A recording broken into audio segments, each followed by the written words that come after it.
I think one of the fascinating things about David Ross is that he's not very likeable at all, and I find that quite an interesting challenge. You know, finding reasons for doing some of the not so nice things that he does.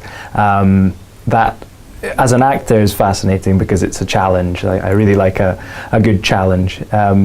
Finding the sympathy and finding the reasons for these decisions that Captain Ross makes. He's also kind of he's an interesting character because he's quite, in some ways, he's quite a solo creature in the piece. He doesn't have many friends, and he kind of uses people rather than has real connections with people, which I find quite interesting, and again a challenge. Yeah.